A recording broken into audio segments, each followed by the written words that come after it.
The security alarm screamed through every corridor of the wildlife preserve.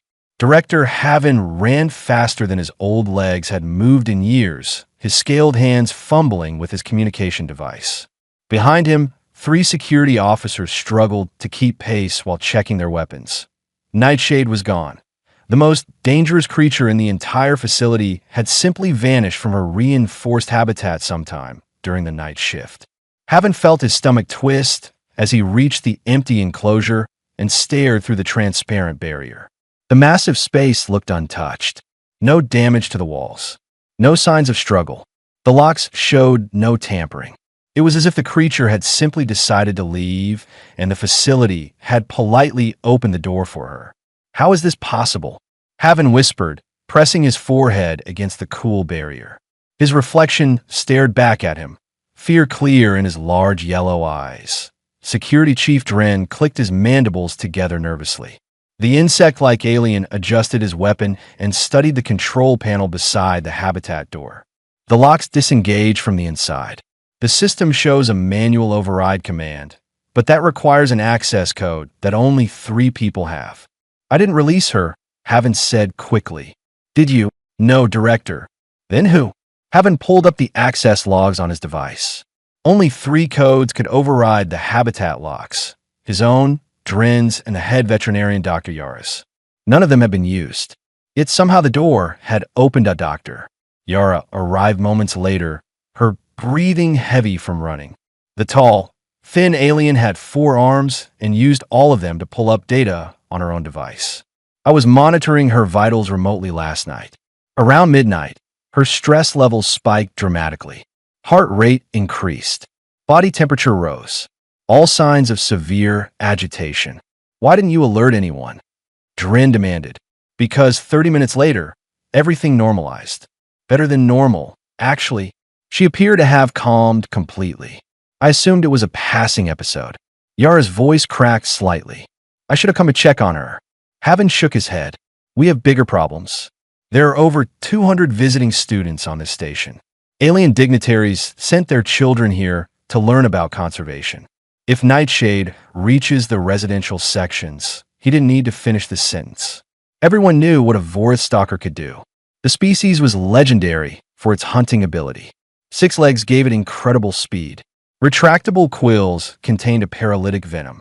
Worst of all, it could project a psychic field that triggered pure terror in nearby creatures. Most people would freeze in fear long before they could run. Nightshade had killed 3 handlers at previous facilities. Each time, the staff had sworn they followed every safety protocol. Each time, the creature had found a way through their defenses. Haven had accepted her transfer only because the alternative was euthanasia. She was one of 47 of her kind left in the entire galaxy. Lock down all residential areas immediately, Haven ordered. Get the students into the central safe room. Full containment protocol.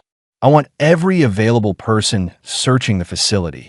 Director, Dren said carefully, if we find her in an area with civilians, protocols require lethal force.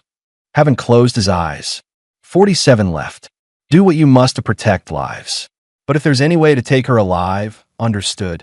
The next 2 hours felt like days. Teams moved through the preserve with weapons ready and nerves stretched thin. The facility was massive, with hundreds of habitats housing endangered species from across known space. Somewhere in that maze of corridors and environmental systems, a perfect predator was hiding. Reports came in steadily.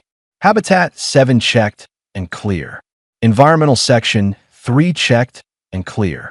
Storage bay 12 checked and clear. Each negative report made Haven more anxious. Where was she? Director, we have a signal. Dren's voice crackled through the communication system. Bio-tracker shows her in the lower maintenance levels, near the waste processing systems. Is she moving? Negative. The signal is stationary. Has been for the last 20 minutes. Haven felt a chill run through his body. Stationary meant she was either resting after a kill or waiting in ambush. I'm coming down there. Sir, that's not safe. That creature is my responsibility. I'm coming. Haven joined the security team in the lower levels. The maintenance areas were dim and cramped. filled with pipes and machinery. Not a place for visitors. Only staff came down here, and only when necessary. The air smelled of recycled water and industrial cleaner. The team moved slowly, weapons raised. Haven stayed in the middle of the group, his heart pounding. The bio-tracker led them deeper into the maze. Around one corner, down a narrow passage, through a door marked with maintenance symbols. Then they saw IT in a small, open area surrounded by tools and equipment. A human sat on the floor with his back against the wall. He wore the simple gray uniform of the groundskeeping staff. His eyes were closed, and his head tilted back in a relaxed posture. And curled against his chest, like some enormous deadly pet, was Nightshade. The Voristalker had all 6 legs tucked beneath her massive body. Her quills lay flat against her dark scales. Her head rested on the human shoulder. She was making a sound, a low rumbling that resonated through the quiet space. She was purring. Haven raised his hand, stopping everyone from moving. They stood frozen, weapons pointed at the impossible scene. The human's eyes opened slowly. He looked at the assembled team with complete calm. Then he raised one finger to his lips in a shushing gesture and carefully pointed at the sleeping predator against his chest. Nobody moved. Nobody breathed. The moment stretched out like elastic ready to snap. Finally, Haven found his voice. It came out as barely a whisper. "What did you do?" Dennis Carver had worked maintenance on the wildlife preserve for 3 months without causing any trouble. He fixed broken equipment, cleaned environmental systems, and stayed out of everyone's way. That was exactly how he liked it. Quiet work in quiet places where nobody asked questions about his past. Then Nightshade found him. IT happened during his midnight shift. Dennis was checking pressure valves in the lower levels when he heard something moving in the darkness behind him. He turned slowly, keeping his hands visible and his movements calm.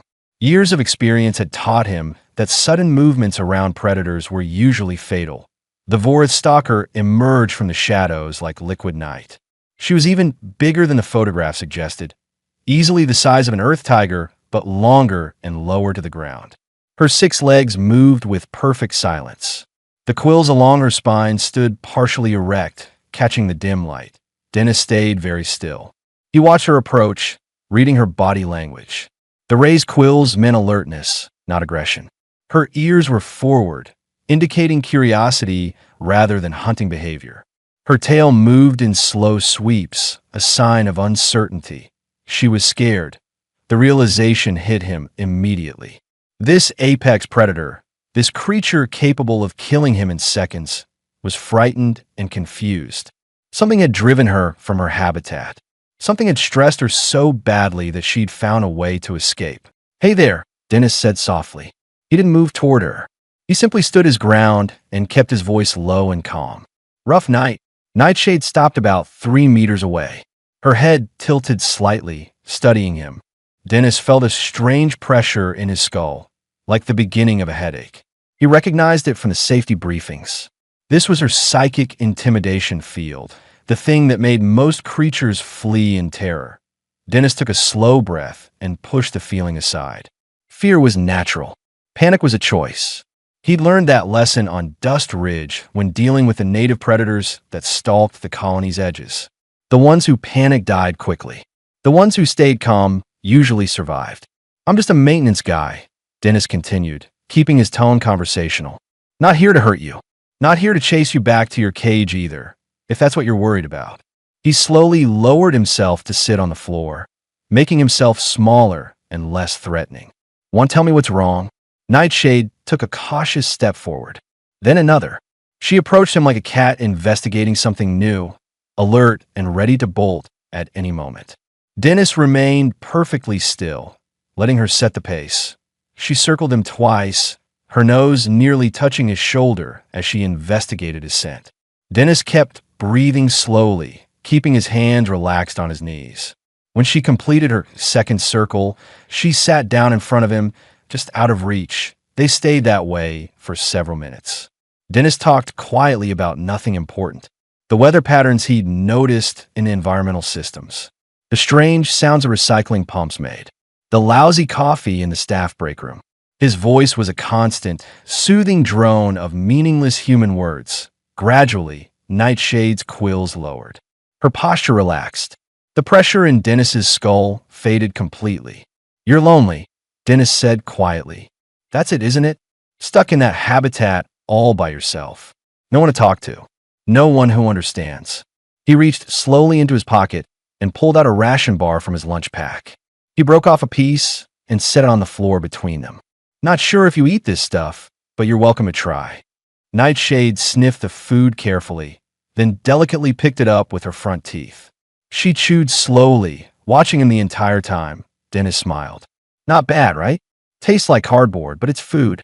He set the rest of the ration bar on the floor and leaned back against the wall. Nightshade finished her piece and moved closer to investigate the rest. As she ate, Dennis carefully extended his hand, palm up, letting her see it clearly. She glanced at his hand, then back at the food, then at his face. "It's okay," Dennis murmured. "I'm not going to grab you." Nightshade finished eating and sat down again. This time, she was close enough that Dennis could have touched her if he'd wanted to. He didn't. He waited. Patience was always the key with frightened animals. After another few minutes, Nightshade made a decision. She moved forward and pressed her massive head against Dennis's chest, just for a moment, testing his reaction. When he remained calm and still, she circled once and lay down beside him, her body curled partially around his legs. Dennis slowly lowered one hand to rest on her shoulder, just behind her neck. Her scales were warm and smooth under his palm. "There you go," he whispered. "Not so bad, is it? Having someone nearby who's not afraid of you."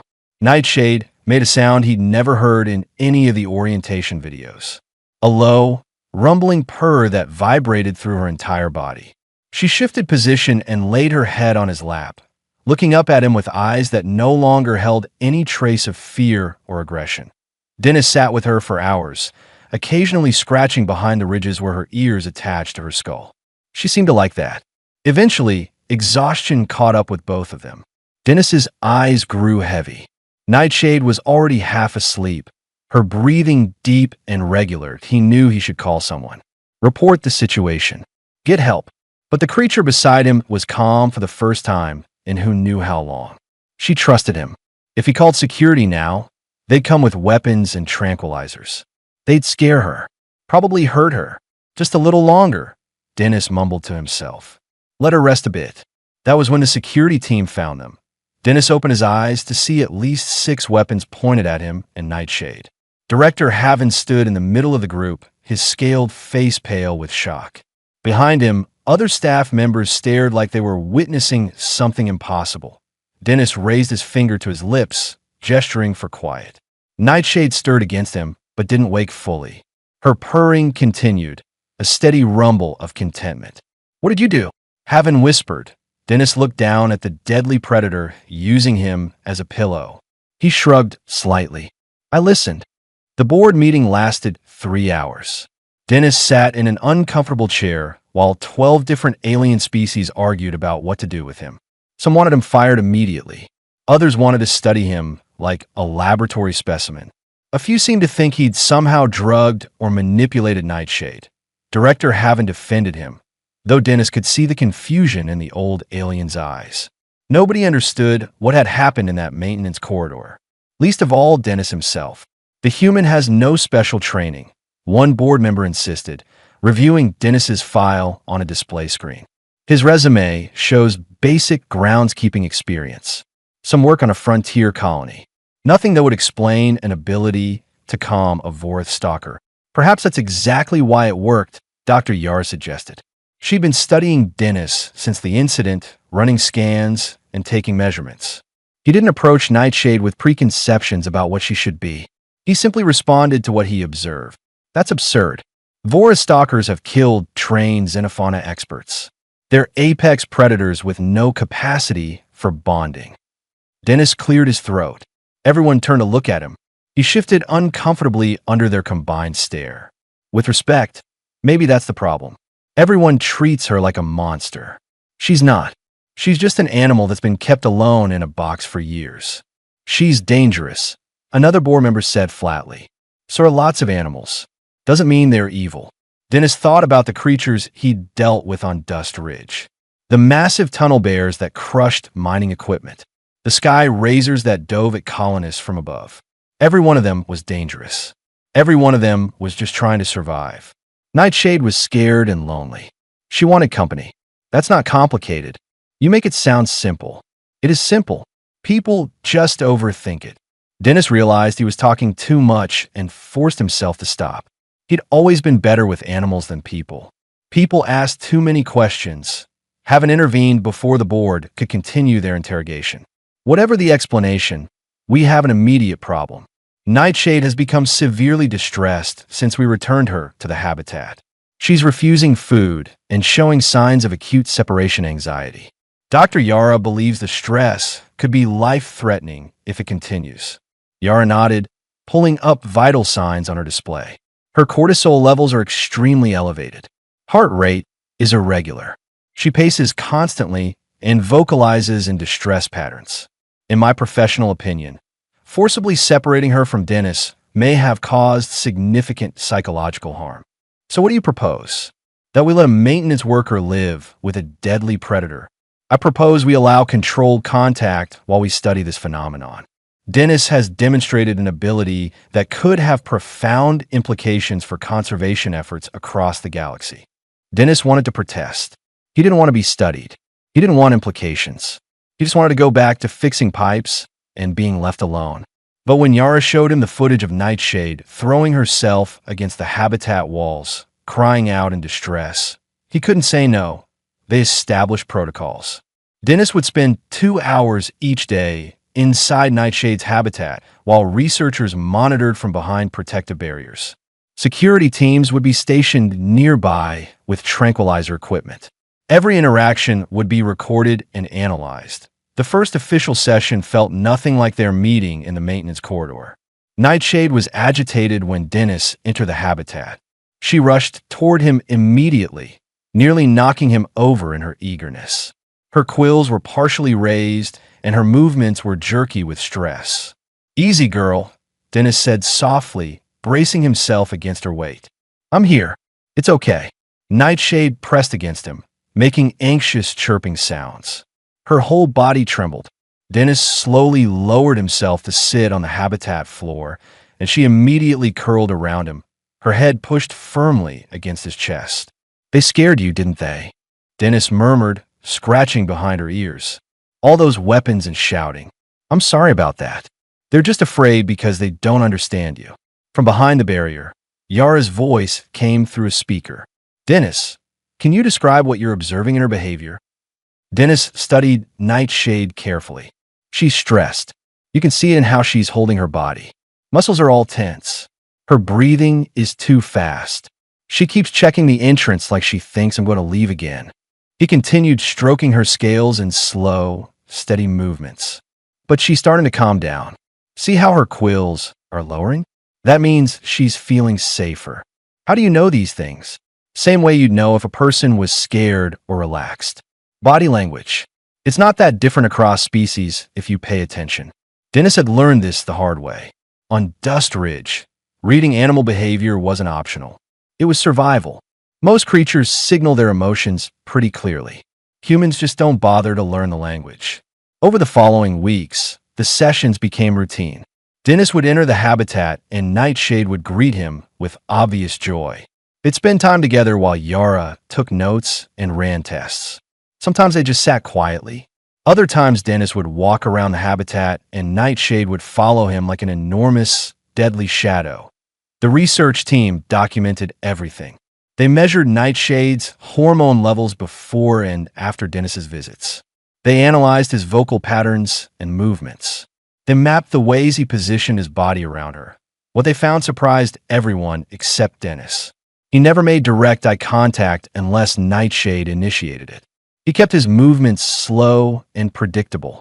He positioned himself lower than her whenever possible, reducing any perceived threat. Most importantly, he never stopped talking. His constant stream of quiet conversation seemed to soothe her in ways nothing else could. "You treat her like a person," Yara observed during one session. Dennis shrugged. "She's a person. just not a human one. She thinks and feels and wants things. That makes her a person in my book. Most people don't see it that way. Most people are wrong about a lot of things. The breakthrough came during a routine session when a maintenance crew began loud repairs in an adjacent corridor. The sudden noise startled Nightshade badly. Her quills shot up, and she began pacing in aggressive patterns, her body coiled tight with tension. "Extraction team ready," Drin's voice announced over the speaker. "Wait," Dennis said firmly. He stayed seated on the floor and began humming an old Earth song his mother had taught him years ago. Just a simple melody with no words. Nightshade stopped pacing and turned toward him, her head tilted in confusion. Dennis kept humming, patting the floor beside him in invitation. After a long moment, Nightshade approached cautiously and lay down next to him. Her quills slowly lowered. Her breathing settled into a calmer rhythm. She wasn't aggressive, Dennis said quietly. She was frightened. "There's a difference." Yara's voice held a note of wonder. "You knew exactly what she needed." "Of course I did. She told me." Dennis looked up at the observation window where the researchers watched. "She always tells me. You just have to listen." The news spread through academic circles like wildfire. Other preserves and conservation facilities began contacting Haven, asking about the human who could calm apex predators. There was talk of a new field of study. Possibilities for helping endangered species previously considered too dangerous to handle. Dennis ignored most of it. He focused on Nightshade, making sure she was healthy and content. That was what mattered, not research papers or academic theories. Just one creature who'd been alone for too long finally finding a friend. Though he had to admit, being called a friend by an apex predator was probably the strangest thing that had ever happened to him. And on Dust Ridge, he'd seen some very strange things. 3 weeks after the incident, everything changed in the span of 30 seconds that a solar flare hit the station's shields at an angle nobody had predicted. The electromagnetic pulse cascaded through the backup systems before the AI could compensate.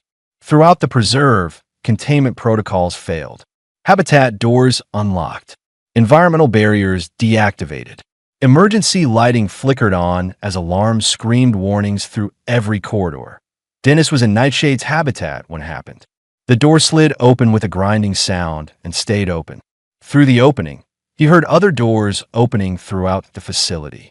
Distant roars and screeches echoed through the suddenly chaotic station.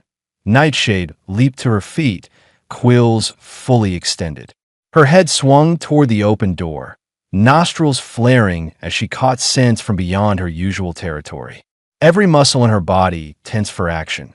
Dennis stood slowly, keeping his voice calm despite the fear churning in his gut. "Easy. Stay with me."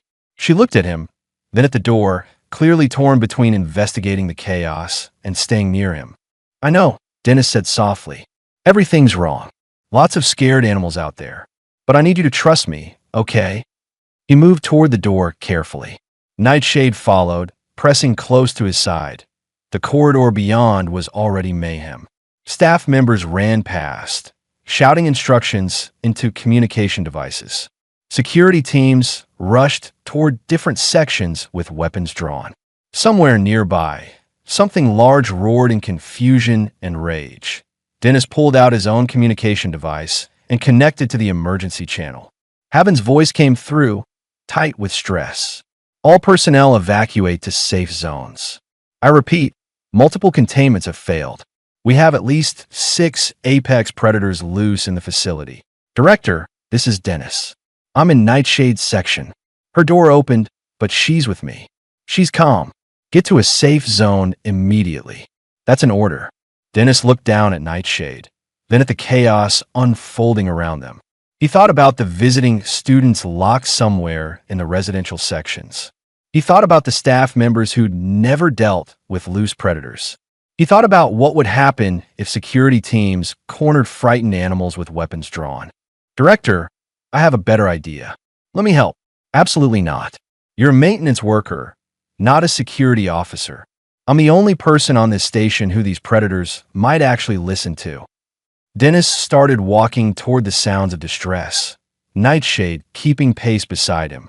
"You can order me to stop, or you can let me try to prevent a massacre. Your choice." The silence on the other end lasted several seconds. Finally, Haven spoke. "If you get yourself killed, I'm putting it in your permanent record." "Fair enough." Dennis followed the sounds of panic through the winding corridors. Nightshade stayed close, her body language alert but not aggressive. She seemed to understand that something was wrong and that Dennis needed her cooperation. They found the first escaped predator in a storage corridor. The Shade Serpent was a beautiful creature, nearly 6 meters long with iridescent scales that shifted through multiple colors. Right now, those scales showed the bright red and black pattern that meant extreme agitation. The serpent had cornered a group of young aliens against a dead end. Its hood was fully extended and venom dripped from its fangs. Security teams approached from behind Dennis, weapons raised. "Don't shoot," Dennis said firmly. "You'll just make it worse." "It's going to kill those children," Dren insisted. "No, it's going to defend itself because it's terrified. There's a difference." Dennis studied the serpent's posture. The hood display was all threat, no actual intent to strike. The creature was backed into an emotional corner by circumstances it didn't understand. "Everyone put your weapons down and back up slowly." "That's insane." "Do it, please." Something in Dennis's tone made them obey. The security team lowered their weapons and retreated several steps. The serpent's hood lowered slightly, confusion replacing some of the aggression in its posture. Dennis sat down on the floor, making himself small and non-threatening. Nightshade, reading his intention, also lowered herself into a resting position. They waited. "What are you doing?" Dren whispered, showing it we're not a threat. "Just wait." Long minutes passed. The young aliens trapped against the wall stayed frozen in fear. The serpent's hood gradually lowered further. Its aggressive coloring began to fade toward calmer blues and greens. It was still blocking the corridor, still preventing escape, but it was no longer actively threatening. Dennis began humming softly, the same tune he used with Nightshade. The serpent's head turned toward him, tongue flicking out to taste the air. Slowly, carefully, Dennis extended his hand palm up in a gesture of peace. "Nobody's going to hurt you," he said quietly. "You're lost and scared. I understand. But those kids over there are also scared. They're not your enemies. They're just babies who want to go home." The serpent moved its head in a slow, weaving pattern, studying Dennis and Nightshade. Two apex predators sitting calmly, showing no aggression. After another long moment, the serpent's colors shifted to predominantly blue. "Calm. Curious." "That's it," Dennis murmured. "You're okay. We're all okay." Yara's voice came through the communication channel. "Dennis, the serpent's stress markers are dropping rapidly. Whatever you're doing, it's working." Dennis stayed seated, maintaining the calm presence. Eventually, the serpent moved away from the trapped children and approached Dennis instead. It circled him once, investigating, then slowly began moving down the corridor in the direction of its habitat. Handlers waiting at a safe distance quickly set up scent markers and food to guide it the rest of the way. The rescued children ran to safety. Dren stared at Dennis like he'd just witnessed a magic trick. "How did you know that would work?" "Because scared animals all act basically the same way. Human, alien, doesn't matter. Fear makes you defensive. Calm presence helps you settle." Dennis stood up and brushed off his uniform. "Where are the others?" They found the Thornback Ripper next.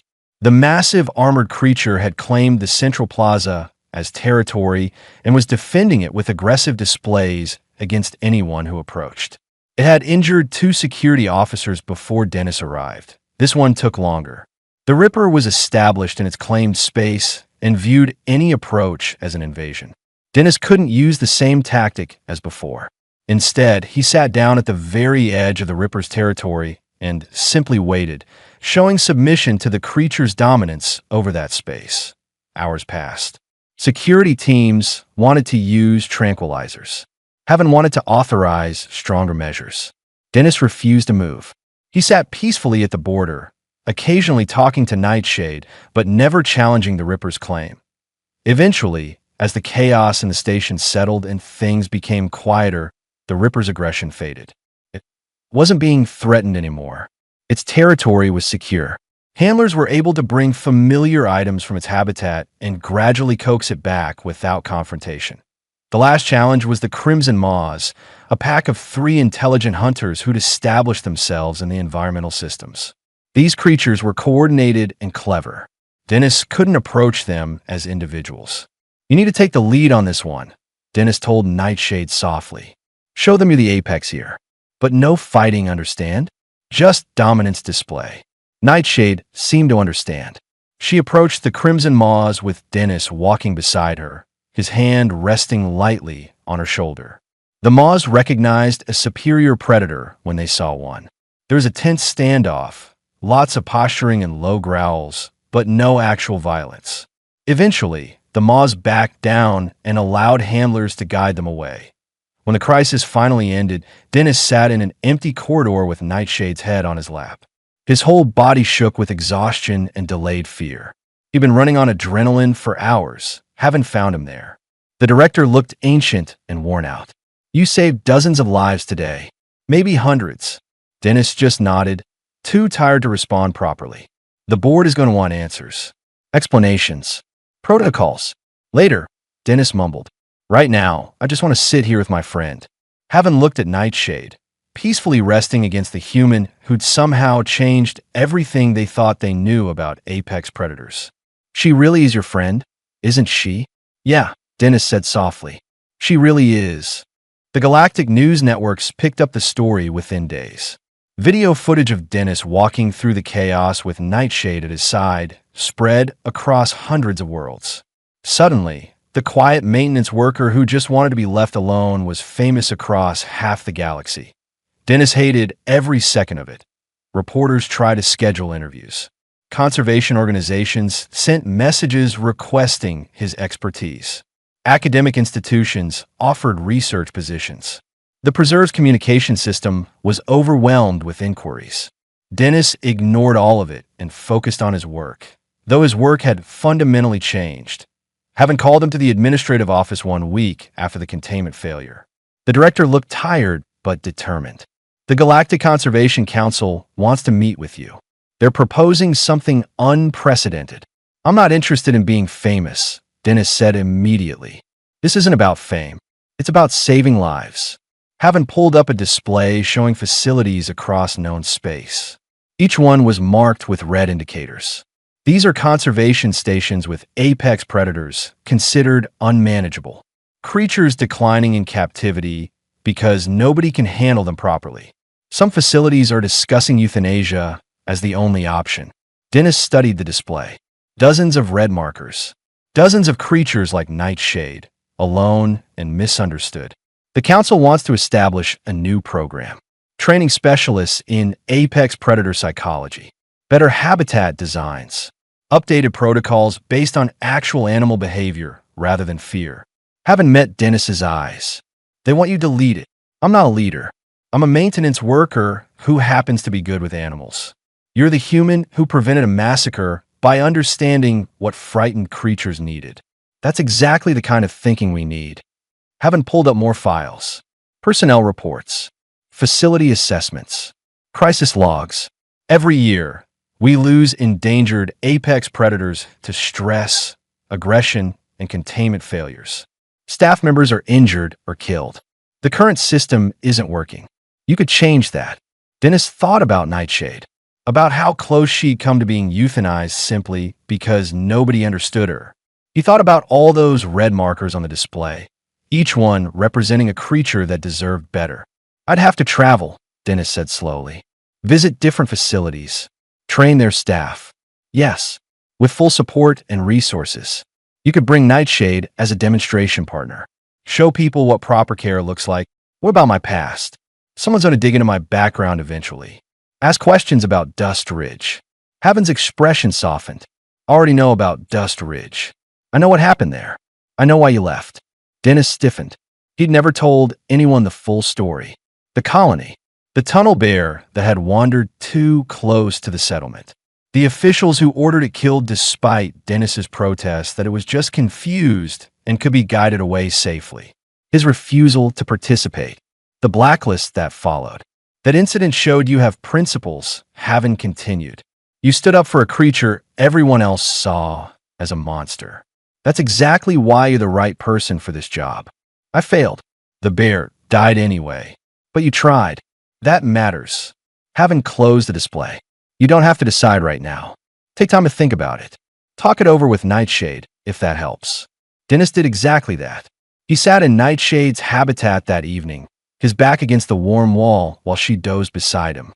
He talked through his fears and doubts, knowing she couldn't understand the words, but finding comfort in saying them aloud anyway.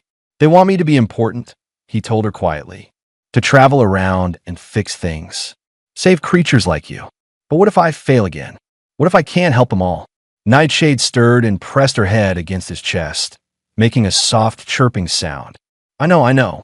Can't help everyone. But maybe I can help some.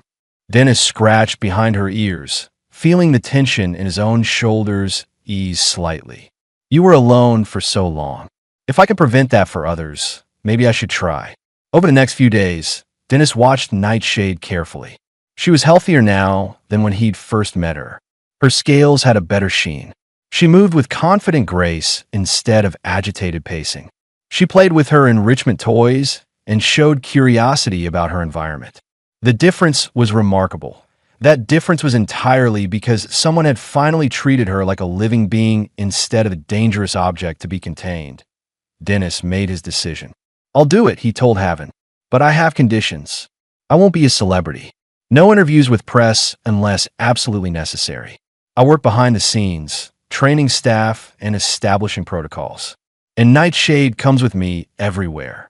The council already assumed she would. Her transformation is the strongest evidence we have that your methods work. One more thing. I want full authority to shut down any facility or program that's not meeting proper care standards. If I find places that are harming animals through negligence or cruelty, I need to be able to act. Haven smiled slightly. The council anticipated that request too. They're giving you exactly that authority. These creatures are too valuable to lose to poor management. The program launched 3 months later. Dennis found himself traveling to a remote facility on the edges of known space where a pack of predators called void stalkers had been deemed unmanageable. The facility director met him at the landing dock, clearly skeptical. I've read the reports, the director said, looking at Nightshade with obvious nervousness. But frankly, I doubt your methods will work here. Void stalkers are more aggressive than Vorth stalkers. They hunt in packs and coordinate their attacks. Have you considered that maybe aggression is a response to poor conditions? Dennis asked mildly. Our facility meets all galactic standards. Standards written by people who see these creatures as threats instead of individuals. Dennis followed the director through the facility, observing everything. The habitats were technically adequate, temperature controlled, properly sized. All the requirements checked off, but they were sterile, boring, isolating. They're pack hunters, Dennis said, stopping in front of one habitat where a single void stalker paced endlessly. Why are they kept in individual enclosures? For safety. They're too dangerous to house together. They're dangerous because you're keeping them in solitary confinement. They're social creatures going insane from isolation. Dennis pulled out his datapad and started making notes. We're going to redesign these habitats. Create connected spaces where they can interact. Add environmental enrichment. Establish protocols for positive reinforcement training. That will take months. Cost significant resources. Then it takes months. These animals deserve better. Dennis looked at the pacing void stalker, seeing the same loneliness he'd recognized in Nightshade. They're not monsters. They're just frightened and alone. Over the following weeks, Dennis worked with the facility staff. He taught them to read body language, to recognize the difference between aggression and fear, to understand that patience was more effective than force. Slowly, the void stalkers began to change. The constant pacing decreased. They engaged with enrichment activities. When carefully introduced to each other in controlled settings, they formed bonds instead of fighting. The facility director admitted grudging respect. I didn't think this would work. I was wrong. Most people are wrong about predators, Dennis said. They see teeth and claws and assume malice. but every creature just wants to feel safe and understood. News of the Void Stalker's success spread. More facilities requested Dennis's help. He traveled constantly, Nightshade always at his side. Everywhere they went, staff members were skeptical at first. Then they watched Dennis work. They saw him sit calmly with creatures that terrified everyone else. They observed how he turned aggressive animals into willing partners through patience and respect. The program grew. Other humans joined, trained by Dennis and his methods. Conservation standards across the galaxy began to shift. Mortality rates for captive apex predators dropped significantly. Several species that had been declining were now stabilizing. Dennis remained uncomfortable with the attention, but focused on the work. Each creature he helped was a small victory. Each facility he improved meant fewer animals suffering in isolation. And through it all, Nightshade stayed by his side. A reminder of where it had all started and why it mattered. 2 years after the containment failure that changed everything, Dennis stood in an observation room watching a young handler named Rinna successfully calm an agitated ridgerunner. The massive predator had been stressed by medical procedures, but Rinna used the techniques Dennis had taught her. Slow movements, patient waiting, calm voice. The ridgerunner settled within minutes, allowing the medical team to complete their examination safely. Nightshade lay beside Dennis, her head resting on his foot. She'd grown comfortable with these observation sessions. She understood that they were helping others learn. "She's good," Yara commented, standing beside Dennis. The veterinarian had become his closest colleague over the past 2 years, helping establish medical protocols that reduce stress for apex predators during necessary procedures. "You've trained her well. She's a natural. Some people just have the instinct for this kind of work." Dennis made notes on his datapad. Rinna would be ready to work independently soon. Another human joining the growing network of apex predator specialists across the galaxy. "Have you seen the latest statistics?" Yara pulled up a display. Mortality rates for captive apex predators are down 43% compared to 2 years ago. Successful breeding programs have increased by 30%. Several species that were considered critically endangered are now listed as vulnerable instead. "Your program is working, Dennis." "It's not my program. It's just common sense applied properly." Dennis watched as Rinna finished her session and gave the ridgerunner an affectionate scratch behind its jaw ridges. The creature leaned into the touch, clearly enjoying the attention. People were always capable of this. They just needed permission to try. You gave them more than permission. You showed them it was possible. Yara closed the display. "The council wants to expand the program again. They're proposing to establish apex predator sanctuaries on several worlds. Facilities specifically designed using your principles. Natural habitats with proper social structures." Dennis considered this. That would be expensive. Several governments are willing to fund it. Apparently, your work has changed public perception of conservation efforts. People across the galaxy are paying attention to how we treat endangered predators. Yara smiled slightly. "You've become quite influential, whether you like it or not." "I don't like it. But if it helps the animals, I can tolerate being influential." They were interrupted by an urgent message. A facility 3 systems away was dealing with a crisis. A pair of bonded apex predators had been separated during transfer, and both were in severe distress. The facility staff were requesting immediate assistance. "I'll go," Dennis said immediately. "Get this shuttle ready." "Dennis, you just finished a 2-week consultation at the Outer Rim. You need rest. Those predators need help more than I need sleep." Dennis stood, and Nightshade rose with him, stretching her 6 legs. "Besides, she's getting restless. She likes to travel." They arrived at the facility within hours. The situation was worse than reported. The bonded predators, called Star Hunters, were destroying their individual habitats in attempts to reach each other. Both had injured themselves. Staff members were discussing sedation and permanent separation. Dennis assessed the situation quickly. Why were they separated in the first place?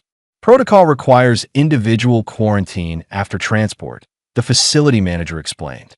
"Standard procedure for preventing disease transmission.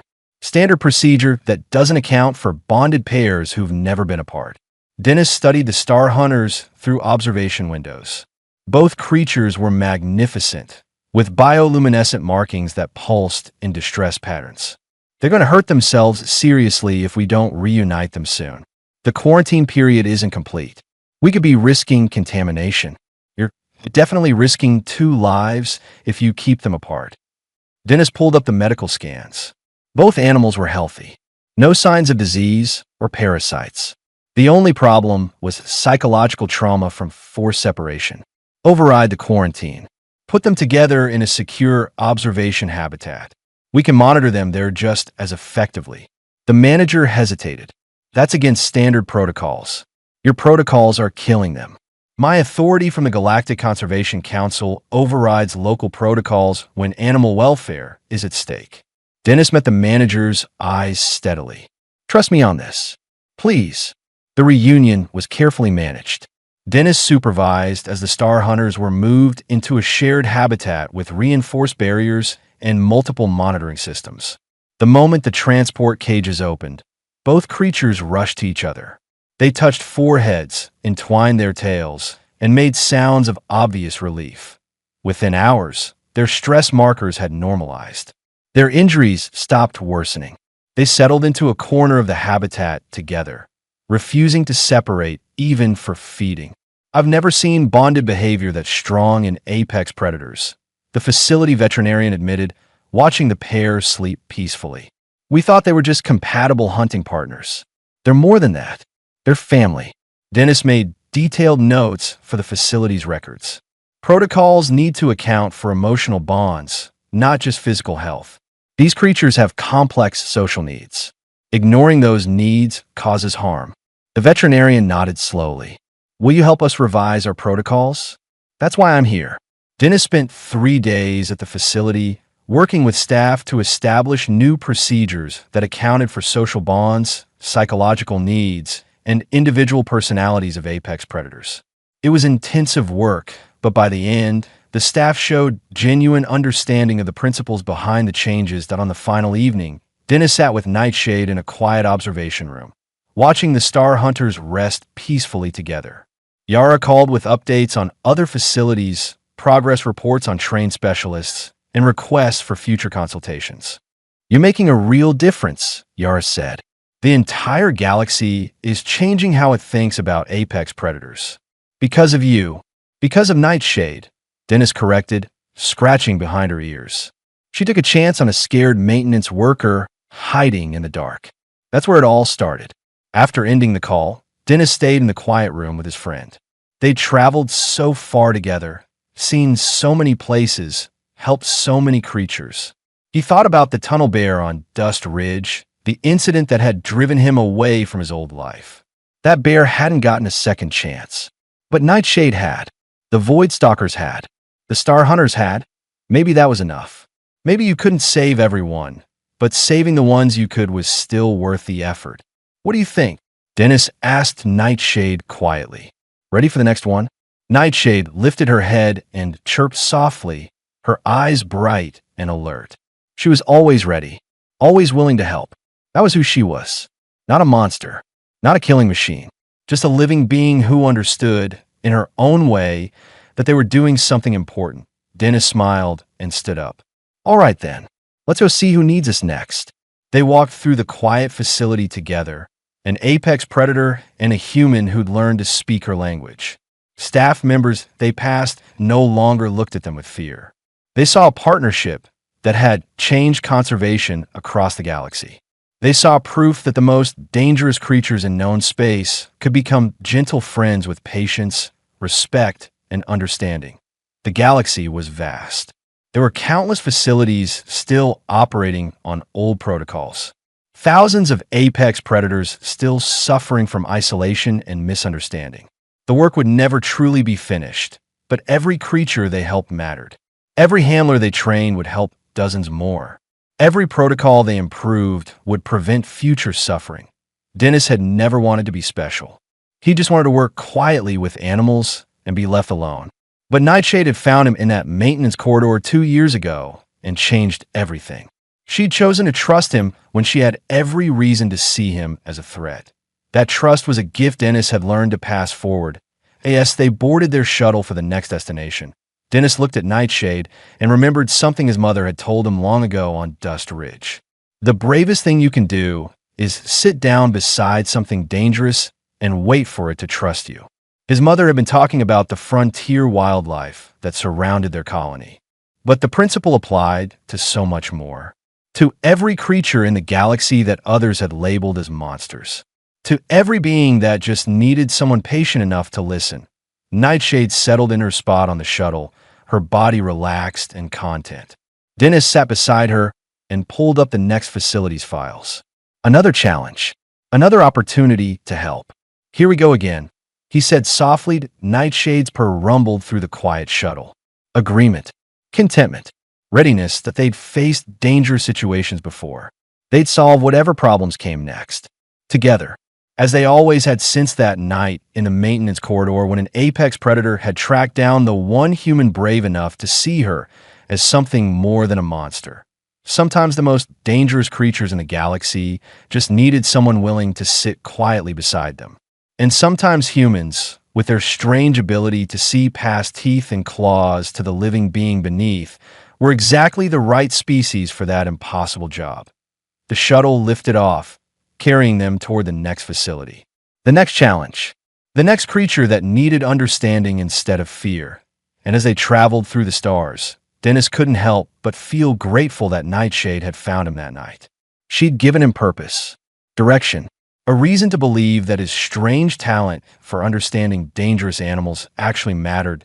She'd taught him that sometimes being found by an apex predator was the best thing that could ever happen to a person.